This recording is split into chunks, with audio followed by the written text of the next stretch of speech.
My name is Jacob Porter, candidate number 0856, Testing Center US 141. Today I will be discussing what is the best way to help combat water and marine pollution. My partner will examine government regulation. I will be looking at using nonprofits. So water pollution is an issue which literally affects us all. It has always been a problem, but industrial pollution did not become a significant issue until the Industrial Revolution, and it is still an issue in many developing countries. According to the World Health Organization in 2002, unsafe or inadequate water, sanitation, and hygiene cause approximately 3.1% of all deaths worldwide. Some other alarming statistics that I found, 2 million tons of sewage, industrial and agricultural waste are discharged into water around the world every day. In developing countries, 70% of industrial waste is disposed into waters untreated. This problem can present itself locally in the St. Johns River. Over its 310-mile length, the river can be beautiful in many places, but less beautiful in others. That is a picture of Doctors Lake, a few miles up Highway 17, taken in 2009. Issues plaguing our river are nutrients, pollutants, bacteria, water withdrawals, habitat loss, and degradation, but this presentation will only concern the first two, nutrients and pollutants. Now here in Florida, we love our pristine golf courses and our orange groves. However, nutrients, especially nitrates and phosphates, accrue in the water from agricultural runoff. Blue-green algae called cyanobacteria consume these nutrients and grow rapidly in an algal bloom, sometimes producing harmful chemicals. Sometimes the clump becomes so dense that it blocks out sunlight and water plants can no longer produce oxygen. The nutrient supply eventually runs out, and bacteria decompose the algae using up dissolved oxygen. Finally, fish die due to lack of dissolved oxygen. This is a process known as eutrophication. On the right is another example of an algal bloom in Doctors Lake. This one is taken from the other end of the bridge in 2013. On the left is a storm drain right next to my house with a sticker encouraging only rain down the storm drain and no chemicals. Recently, the city of Flint, Michigan has been experiencing a water crisis on a slightly larger national perspective. The tap water is unsafe to drink because of extremely high concentrations of lead. Because of this exposure, there is an increased susceptibility to Legionella or Legionnaire's disease. Between the spring of 2014 and January 13, 2016, there were 87 cases in Genesee County, including 9 deaths. As of the time of this presentation on April 12th, 12 people have died from the disease. The issue has also caused infrastructure damage, economic loss, and severe health issues. In India, there is much respect for Ganga, the river god, but sadly little for the Ganges River itself. Because of the sacred value of the river to the Hindu religion, countless Indians will bathe in the river every day and desire to have their ashes or bodies dumped into it, specifically at Varanasi, the religious capital of India and Hinduism. They believe if they do this, they can escape a cycle of death and rebirth. The river is also used as a trash receptacle for human waste disposal, especially during religious festivals celebrating Ganga.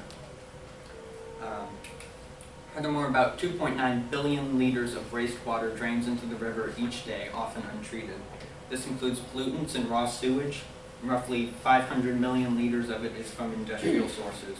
This results in diarrhea, waterborne diseases, and malaria caused by stagnation of the water.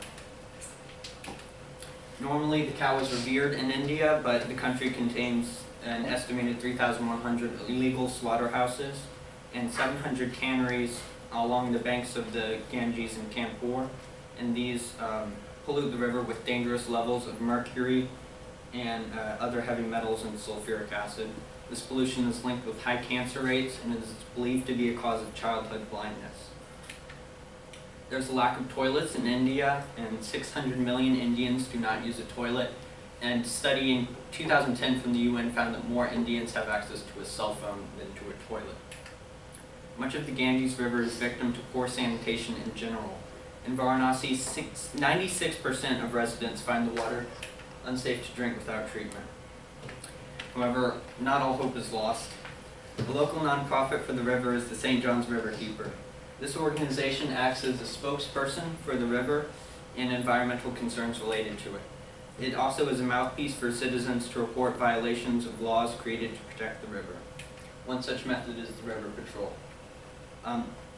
It also enables citizens to volunteer through education, raising awareness, writing letters to lawmakers, and cleanup efforts. Now, the Flint water crisis is less of an example of nonprofit success and more of government regulation failure. When they decided to switch water authorities in April 2013 to save money, they used the Flint River as an interim source of water until new pipelines could come online. Although the Flint River is more corrosive than the previously used Lake Huron, the Michigan Department of Environmental Quality did not require corrosion control treatment, and the city did not provide it. Because of this, unsafe amounts of lead were leaching into the pipes. Furthermore, there was inadequate preparation for the switch, including lack of staffing and training and plant upgrades, and the city had inadequate and improper sampling of water quality, which may have been in violation of a law called the Safe Water Drinking Act.